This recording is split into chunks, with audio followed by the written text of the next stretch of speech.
Wrapped in an old quilt instead of winter coat, her head knocked to one side, her eyes fixed on Mr. Robert Smith. He sang in a powerful contralto. Oh, sugar man done fly away, sugar man done gone, sugar man cut across the sky, sugar man gone home. A few of the 500 or so people gathered there, next to each other, and sniggered.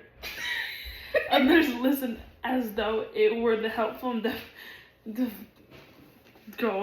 defining piano music in a silent movie. They stood this way for some time, none of them crying out to Miss Smith, all of them preoccupied with one or the other of the minor events about them, till the hospital came. They had been watching from the windows, at first with mild curiosity, then as the crowd seemed to swell to the very walls of the hospital, they watched with apprehension. They wondered if one of those things that radical uplift groups were always organizing was taking place. But when they saw neither placards nor speakers, they ventured outside into the cold, white-coated surgeons, dark-jacketed business and personnel clerks, and 3 nurses in starched jumpers. The sight of Mr. Smith and his wide blue wings transfixed them for a few seconds, as did the woman singing of the roses strewn about. Some of them thought briefly that this was probably some form of worship. Philadelphia, where Father Divine reigned, wasn't all that far away. Perhaps the young girls holding baskets of flowers were 2 of his virgins. But the laughter of a gold-toothed man brought them back to their senses. They stopped daydreaming and swiftly got back into business, giving orders. Their shouts and bustling caused great confusion where there had been only a few men and some girls playing with pieces of velvet and a woman singing. One of the nurses, hoping to bring some efficiency into the disorder, searched the faces around her until she saw a stout woman who looked as though she might move the earth if she wanted to. You, she said, moving toward the stout woman, are those your children? The stout woman turned her head slowly, her eyebrows lifted at the carelessness of the address. Then, seeing where the voice came from, she lowered her brows and veiled her eyes. Ma'am? Send one back around to the emergency office. Tell him to tell the guard to get over here quick. That boy there can go. That one. She pointed to a cat-eyed boy about 5 or 6 years old. The stout woman slid her eyes down the nurse's finger and looked at the child she was pointing to. Guitar, ma'am. What? Guitar. The nurse gazed at the stout woman as though she had spoken Welsh. Then she closed her mouth, looked again at the cat-eyed boy, and lacing her fingers, spoke her next words very slowly to him. Listen, go around to the back of the hospital to the guard's office. It will say emergency admissions on the door. ADMISIONS. But the guard will be there. Tell him to get over here. On the double. Move now. Move! She unlaced her fingers and made scooping motions with her hands, the palms pushing against the wintry air. A man in a brown suit came toward her, puffing little white clouds of breath. Fire truck's on its way. Get back inside. You'll freeze to death. The nurse nodded. You left out the S, ma'am. The boy said the North was new to him and he had just begun to learn he could speak up to white people. She'd already gone, rubbing her arms against the cold. Granny, she left out an S. And a please. You reckon he'll jump? A nut wagon do anything. Who is he? Collects insurance? A nut wagon. Who is that lady singing? That, baby, is the very last thing in pea time. But she smiled, and when she looked at the singing woman, so the cat-eyed boy listened to the musical performance with at least as much interest as he devoted in the man flapping his wings on top of the hospital. The crowd was beginning to be a little nervous now that the law was being called in. They each knew Mr. Smith. He came to their houses twice a month to collect $1.68 and write down on a little yellow card both the date and their 84 cents a week payment. They were always half a month or so behind and talked constantly to him about paying ahead after they had preliminary discussion about what he was doing back so soon anyways. You'd be back in here already. Look like I just got rid of you. I'm tired of seeing your face, really tired. I knew it. Soon as I get to dimes back to back, here you come, more regular than the Reaper. Do Hoover know about you?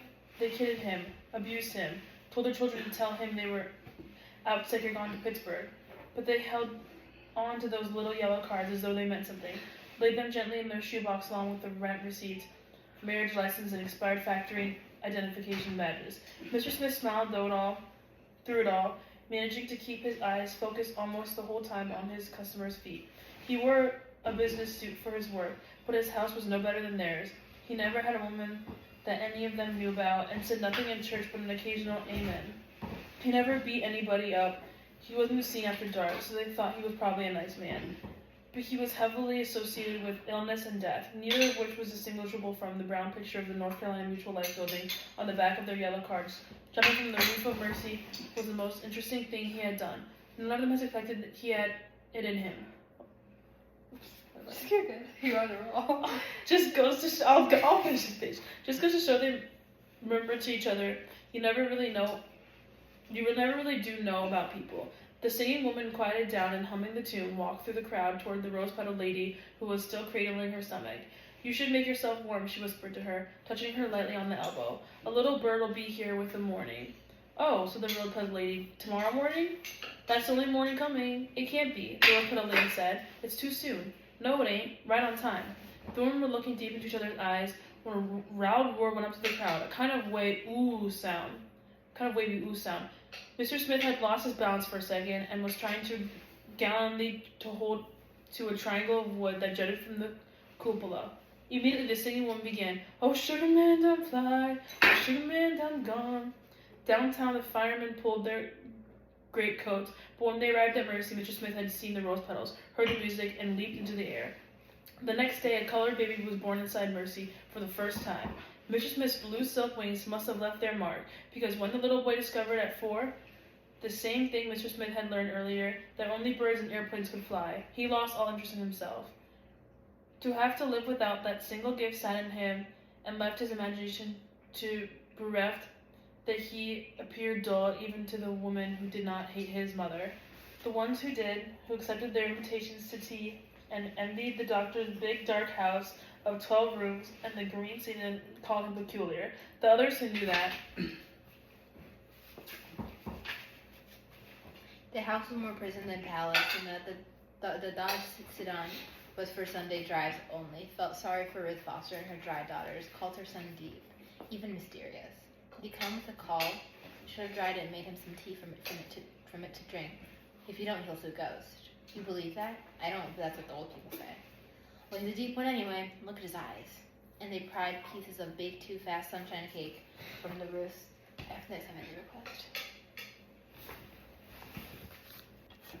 And they pried pieces of baked too fast sunshine cake from the roofs of their mouths and looked once more into the boy's eyes. He met their gaze as best as he could until, after a pleading glance toward his mother, he was allowed to leave the room.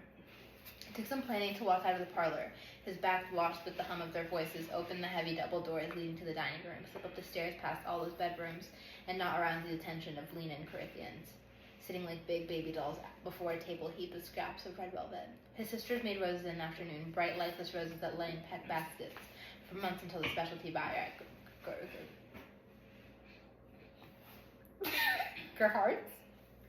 Gerhardt's sent Freddie, the janitor, over to tell the girls that they could use another gross. If he didn't manage to slip by his sisters and avoid their casual malice, he knelt in his room at the windowsill and wondered again and again why he had to stay level on the ground. The quiet that suffused the doctor's house, then broken only by the murmur of the woman eating sunshine cake, was only that. Quiet. It was not peaceful, for it was preceded by and would soon be terminated by the presence of Macon dead. Solid rumbling, likely to erupt without prior notice. Macon kept each member of his family awkward with fear. His hatred of his wife glittered and sparked in every word he spoke to her. The disappointment he felt in his daughters sifted down on them like ash, dulling their buttery complexions and choking the lilt out of what would have been girlish voices. Under the frozen heat of his glance, they tripped over door sills and dropped the salt cellar into the yolks of their poached eggs.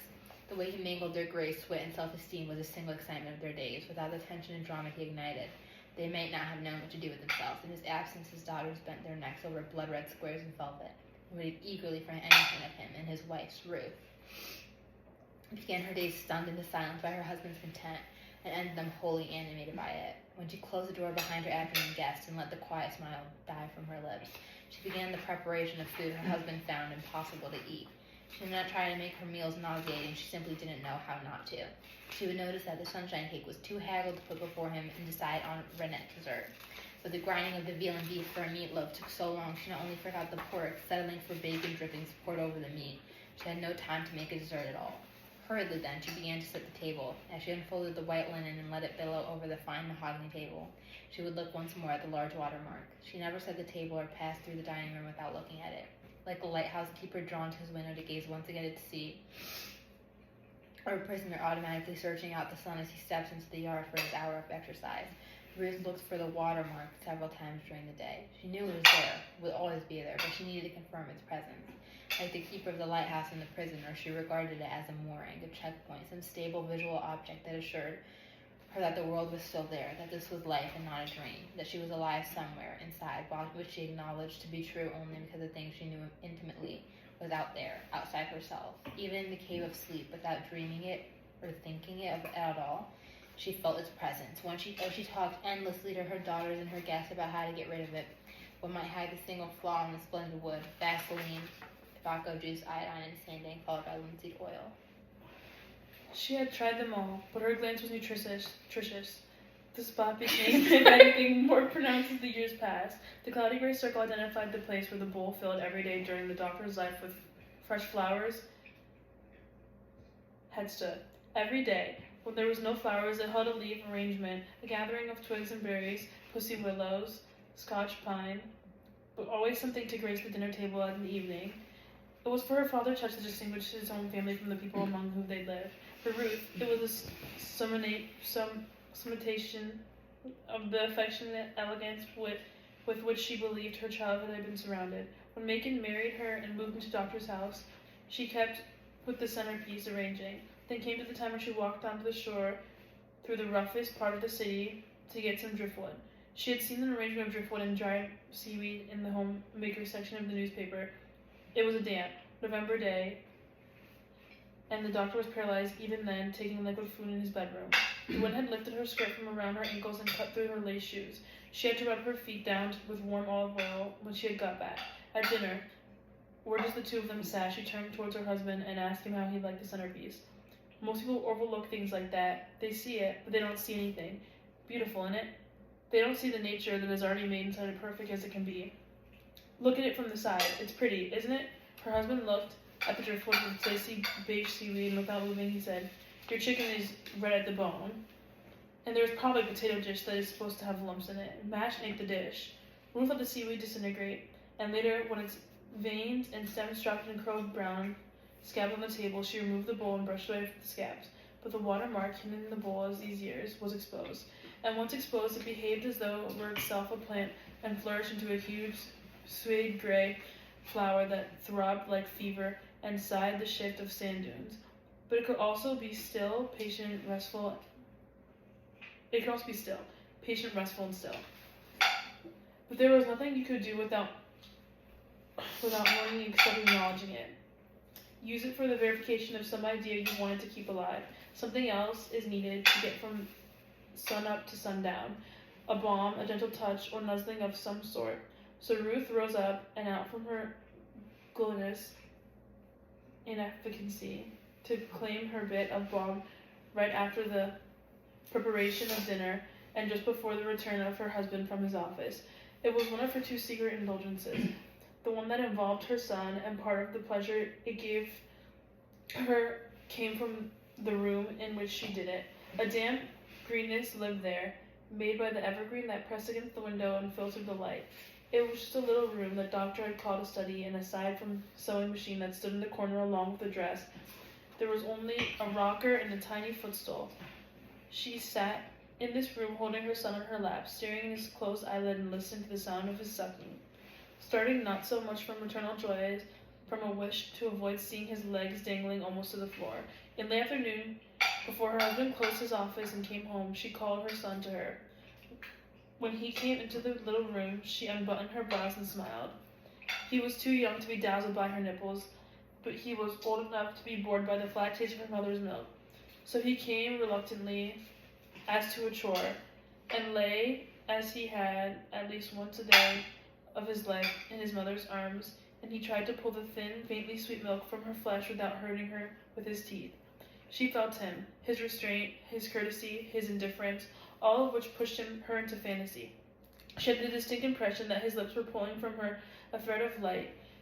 It was as though she were a cauldron, issuing spinning gold, like the miller's daughter, the one who sat at night in a straw-filled room, thrilled with the secret powder Rumpelstiltskin had given her to see golden thread steam from her very own shuttle.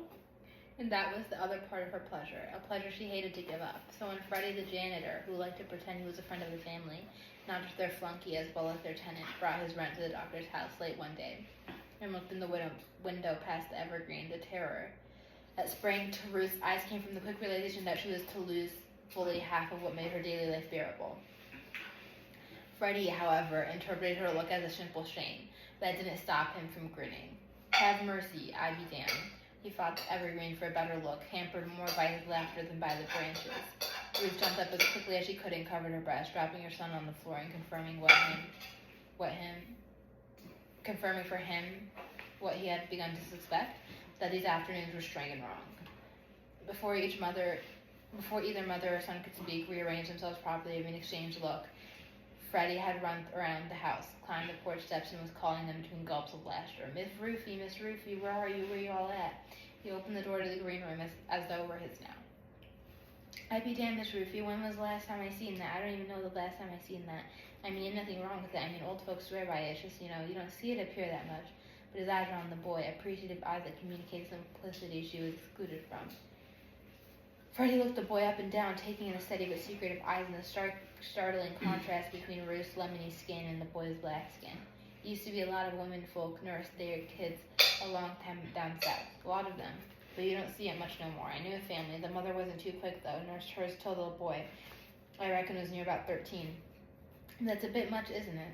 All the time he chattered, he rubbed his chin and looked at the boy. Finally he stopped and gave a low, long chuckle. He'd found the phrase he'd been searching for. A milkman. That's what you got here, Miss Ruthie. A natural milkman if I ever seen one. Look out, woman. Here he comes. Huh? Freddie changed his caribou. Sorry. Freddie carried his discovery. Bro. Not only into the house. Freddie carried his discovery not only into the homes in Ruth's neighborhood, but to Southside, where he lives and where Macon Dent owned rent houses. So Ruth kept close to home and had no afternoon guests for the better part of 2 months, to keep from hearing that her son had been rechristened with the name he was never able to shake, and that did nothing to improve either one's relationship with his father. Macon Dent never knew how it came about, how his only son acquired the nickname that stuck in spite of his own refusal to use it or acknowledge it. It was a matter that concerned him a good deal, for the giving names in his family was always surrounded by what he believed to be monumental foolishness. No one mentioned to him the incident out of which the nickname grew, because he was a difficult man to approach, a hard man with a manner so cool it discouraged casual or spontaneous conversation. Only Freddie the janitor took liberties with Macon Dent, liberties he purchased with the services he rendered, and Freddie was the last person on earth to tell him. So Macon Dent neither heard nor visualized Ruth's sudden terror, her awkward jump from the rocking chair, the boy's fall, broken by the tiny footstool, or Freddie's amused, admiring summation of the situation. Without knowing any of the details, however, he guessed, with the accuracy of a mind sharpened by hatred, that the name he heard school children call his son, the name he overheard the rag man use when he paid the boy 3 cents for a bundle of old clothes. He guessed that this name was not clean. Milkman. It certainly didn't sound like the honest job of a dairyman, or bring to his mind cold, bright cans sitting on the back porch, glittering like captains on a guard. It sounded dirty, intimate, and hot. He knew that whatever the name had come from, it had something to do with his wife, and it was like the emotion he always felt when thinking of her, coated with disgust. This disgust and uneasiness with which he regarded his son affected everything he did in that city. If he could have felt sad, simply sad, it would have relieved him. 15 years of regret at not having a son had become the bitterness of finally having one in the most revolting circumstances. There had been a time where he had a head full of hair, and when Ruth wore lovely, complicated underwear that he deliberately took a long time to undo. When all of his foreplay was untying, unclasping, unbuckling the snaps and strings of what must have been the most beautiful, most delicate, the whitest and softest underwear on earth, each eye of her corset he toyed with, and there were 40-20 on each side. Each grosgrain ribbon that threaded his pale blue way through his snowy top of her voice he unlaced. He not only undid the blue bow, he pulled it all the way out of the hem, so he had to rethread it afterward with a safety pin. The elastic bands that connected the perspiration shields to her slid he unsnapped and snapped again, teasing her and himself with the sound of the snaps and the thrill of his fingertips on her shoulders. They never spoke during these undressings, but they only giggled occasionally, and when children played doctor, dressing, of course, was the best part. When Ruth was naked and lying there as moist and crumbly as unbleached sugar, he bent to unlace her shoes. That was the final delight, for once he had undressed her feet, had peeled her stockings down over her ankles and toes, he entered her and ejaculated quickly. He liked it that way. So 20 years during which he had not laid eyes on her naked feet, he missed only the underwear.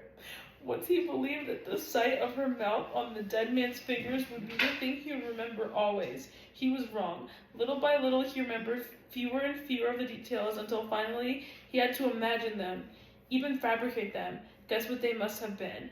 The image left him, but the odiousness never did.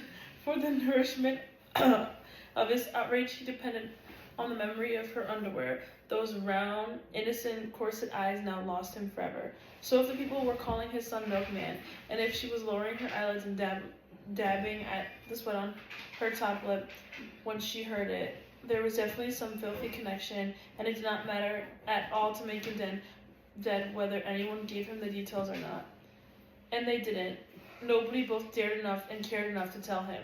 The only ones who cared enough, Lena and Corinthians, the living proof of those years of undressing his wife, did not dare. And the one person who dared to but didn't care was the one person in the world he hated more than his wife, in spite of the fact that she was his sister. He had not crossed the tracks to see her since his son was born, and he had no intention of renewing the relationship now.